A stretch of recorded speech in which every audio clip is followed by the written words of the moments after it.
से गांव से आप इस कथा की शुरुआत कर रहे हो तो ये अंदाजा लगा कर रखना कि परमात्मा छोटे से छोटा कोई कार्य भी है, छोटे से छोटा कोई काम भी है, छोटे से छोटा कोई शिवालय भी है, छोटे से छोटा कोई देवालय भी है, तो उसमें चिंता मत करना कि बड़े मंदिर में जाऊंगी, जल चढ़ाऊंगी तब हमारा काम सफल होगा। बड़े मंदिर में जाऊंगी तब हम मंदिर में जल चढ़ाएंगे तब जाकर भगवान हमारी सुनेगा, या बहुत बड़े मंदिर में जाऊंगी, बहुत प्रचलित मंदिर में जाऊंगी तब भगवान हमारे कार्य को सफलता देगा। ऐसा नहीं है। छोटे से छोटे शिवालय में भी आप जाओगे, छोटे से छोटे मंदिर में भी आप जाओगे तो भी उसमें मेरा परमात्मा ही मिलेगा, दूसरा कोई नहीं।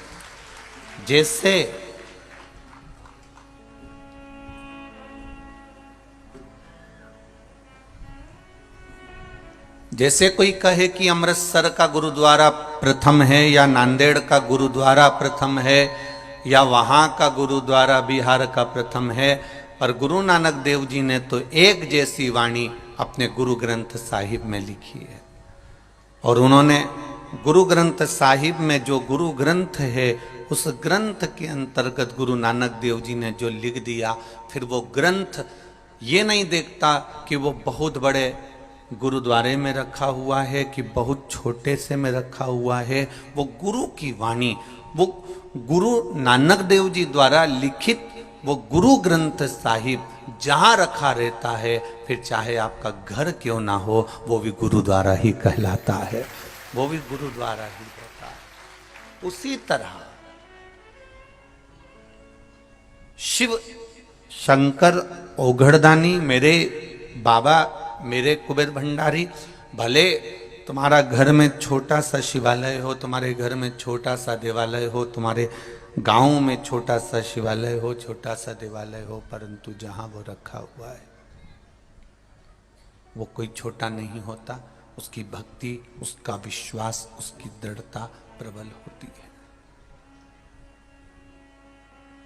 तेरी कृपा बिना न हिले एक भी अणु, लेते हैं श्वास तेरी कृपा से तनु तनु। बखान क्या करूं मैं राखूं के ढेर का, चपटी भभूत में खजाना कुबेर का।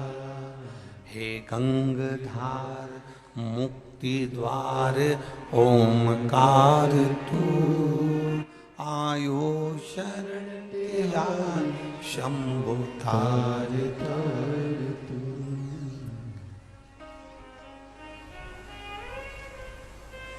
क्या क्या नहीं दिया हमें, मैं क्या बखान करूं।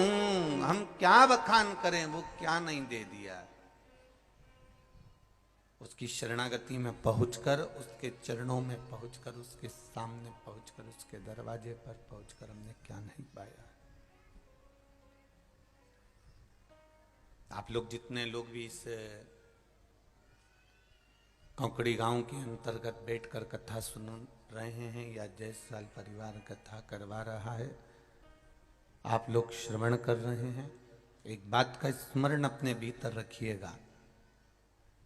आप यहां तक आए हैं किसी दूसरे के कहने पर नहीं आए।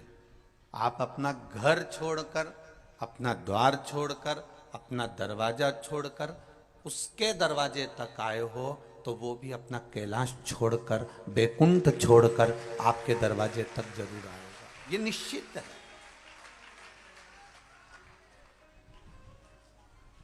आप उसकी चौखट तक पहुंचे हो तो वो भी आपके द्वार तक तो आएगा।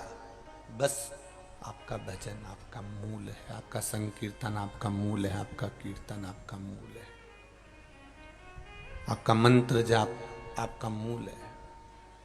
जब तक श्वास रहे तब तक भगवत भजन का सुख है, जब तक दांत रहें तब तक खाने का सुख है, जब तक नेत्रों में रोशनी रहे तब तक मोबाइल चलाने का भी सुख है।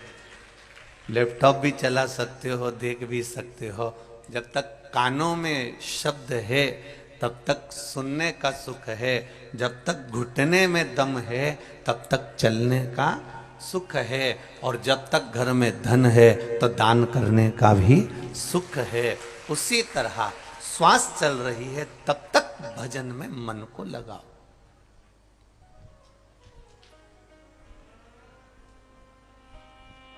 ये